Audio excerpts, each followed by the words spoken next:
Hey up! So I was just watching Bisto's latest video, Bisto Yeti. If you haven't subscribed to him, go and do so. It's well worth it. Simply because, well, he made me realise something.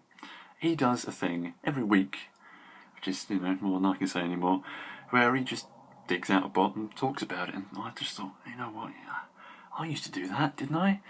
How long has it been since I did a proper, regular, weekly kind of talkathon like this? And so, yeah, I realised that back in the day, a lot of you lot will have subscribed to me just because I used to do regular weekly videos, and I don't anymore. So, if you're looking for that sort of thing, and let's face it, you won't find it in me anymore, go subscribe to Bisto, yeah, go give him a look. It's certainly well worth watching, simply because he can do what I can't do, and do an entire video in one take. No editing, anything like that.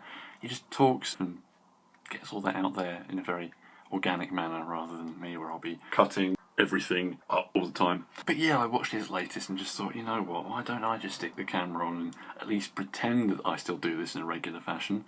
So let's talk about what I got this week. I'll try and forget that there's literally months worth of robots I have not shown to the camera yet and spoken about. First up, Caballo's Blackjack. The ever Brentastic Brentosaur hooked me up with this guy, found me one in Target or wherever it was over there in America land, because we're not going to get Wave 2 over here. And he winged his way to me, sort of biddle-manning through Becca, and he's finally mine, and I've got to say, I like him, he's good, but he's not great, maybe? I don't know. And he also chucked in a little Nightbeat chest plate that is one that the Glaug made, that I was kind of up for testing for him once he had them finished, and then I didn't for whatever reason, I can't remember, and then Brent got one, but then he sold his Nightbeat, so he had no use for it anymore, so he sent it to me. And long story short, I don't have Nightbeat with me to try it on, which is a bummer. Car mode was what sold me on him the most, because look at that. Look at the angles on that front, and the badge, and the paint, and the shiny gold. It's a really good looking car. But this silly spoiler thing on the top that kind of bends where you don't want it to be bending, and it feels like it's made of horrible plastic, and I don't like tabbing this into anything or doing anything with it, because it just feels bad, and it's like, kind of looks better without it as a car, and then it's so totally not a weapon. It is just chest decoration for Menasor, and it does add a little bit of something when you go and stick it on there, but it doesn't stay, does it? It does not stay on, and I know that all we have to do is shave down Menasor's nipples, but I can't be bothered to do that, to be honest. I didn't buy this for a chest decoration. I mean, yeah, it adds a little something.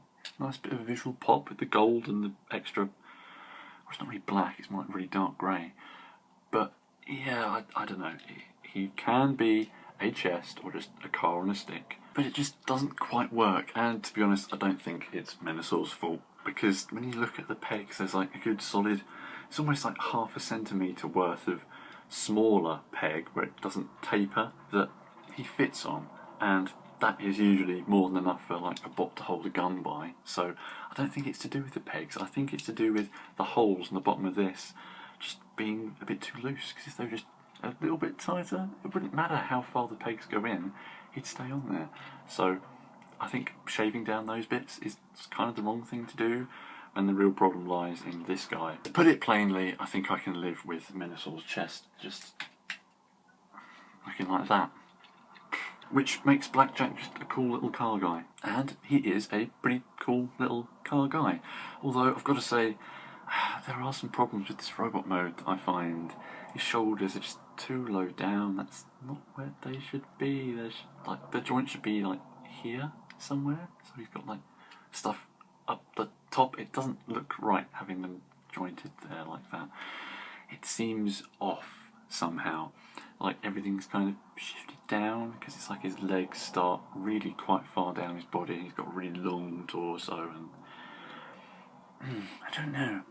There are certainly bits of design I like, because he's all kind of, well, he was made to be a battle charger, wasn't he? And then they decided, no, let's make him Blackjack instead, because for some reason that fits better being one of the Stunticons than, like, Runabout. I like his head and the chest with the window, and there's nice detail, like these pipes on his abs, and he does move really nicely well, because he's covered in ball joints. But there's something about him that doesn't quite feel just right. It's like all the other Legends kind of guys, like Gears, or think of another one, Bombshell. They kind of feel relatively substantial. They're good plastic, they're made of solid, kind of relatively large parts, and this guy is all just flim. He's thin, just kind of bendy plastic, and nothing actually tabs in his chest, and it just feels a little bit wibbly. Just a little bit, and that's enough to make me think, oh, he doesn't feel quite as good as the rest. And he does kind of feel smaller as well, for some reason, especially as a car. So Blackjack is cool, and then he's not, and then he is, and I'm not quite sure what I feel about this guy. I haven't really had the time to have him grow on me yet, I guess, but I know what I like about him, and I guess I don't really like him as much as everyone else.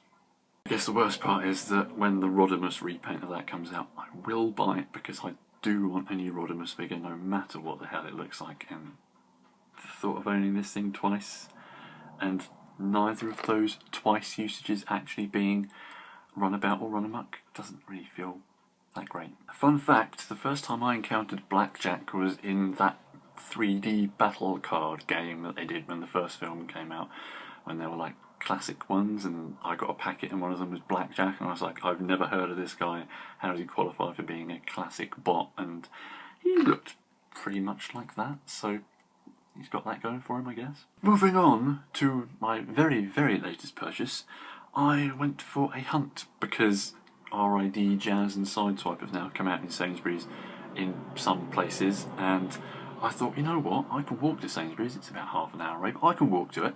And I got there and there was nothing there, just 3 steel drawers and a 1-step strong arm. And I was disappointed. And then I remembered I could walk a bit further and I'd get to Asda and B&M, and I thought, you know what, if there's some cheap AOE tat in B&M, then I could probably go for a bit of that, and there wasn't.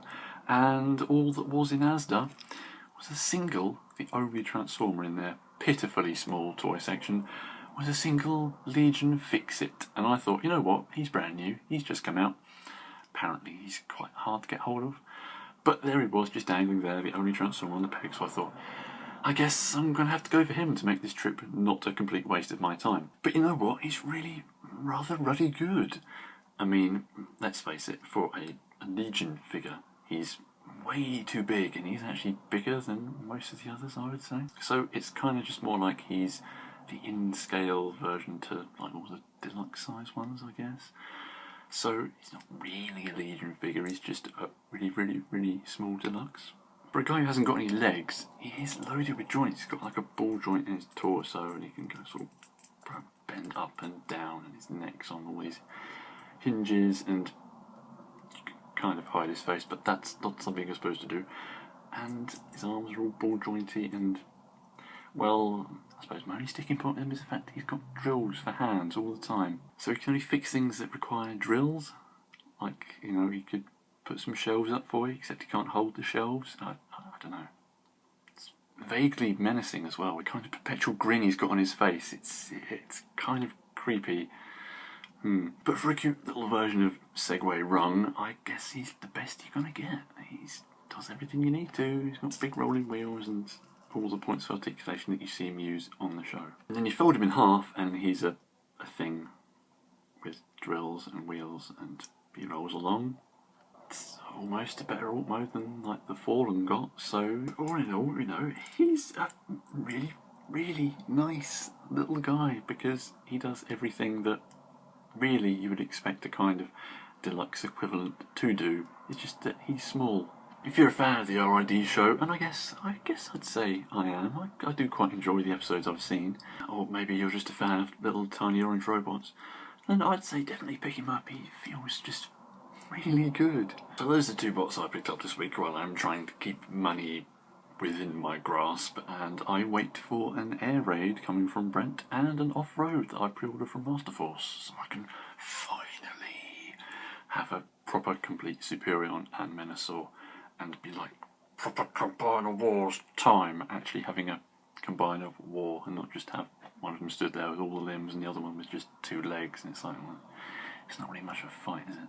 But bear with me a moment while I stray into stranger territory like I used to do every now and then, and mention some other things that aren't Transformers that I picked up, because when I saw Fix-It, and he was just sort of dangling there by himself, all lonely on that peg, I then looked up and saw, well, let's put it this way, I never buy Star Wars figures, but when I saw this set in Forbidden Planet, something about it just made me want to hunt it down.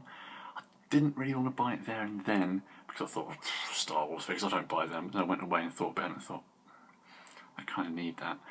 And I sort of hunted in every chance I got to see if I could see it again, and I never did. And then after picking up Fix-It, just looking up, it was the one thing that was just dangling there above him, and I thought, well, I guess I'm going to have to. Guess it's been left there for me. I bought myself an IG-88 and Bosk set, because everyone knows that this guy's the best droid ever, right? Yeah? Yeah. We agree on that? So I've got myself a plastic, I don't know, what is he? It's just pipes, isn't he? It's just a walking coffee percolator? I don't know.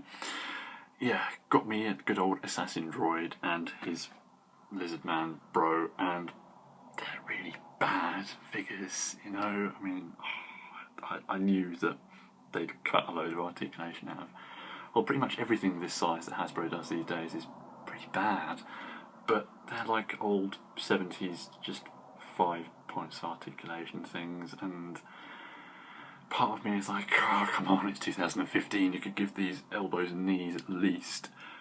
But actually, something about them that's kind of vintage and kind of reminds me of the 90s Star Wars figures I had that just endears them to me. So I think they're a worthy purchase, and they're a right laugh just having these 2 bounty hunters, because everyone knows bounty hunters are the best characters, and they're just obscure guys that you can sort of impress upon your own characterizations of them, and they can have wacky adventures together. Yeah, I don't expect me buying things like this to become a regular thing, but I am quite aware that the old Star Wars hype is starting to seep into my subconscious, so who knows? Just don't get me buying Star Wars Lego. That's a dark path I told myself I'd never walk again. I haven't bought a set since I was like 13. Things could turn ugly if I get my hands into that pool again. So that's all plastic nonsense for this week. See you sometime. Next time. Might be soon, might be not. I've got a review idea kind of in the works, and I want to continue with that kind of good format that I did with the Windcharger one, which I feel really good about, and I would like to make more semi-professional looking things like that. But we'll see what happens. Sayonara!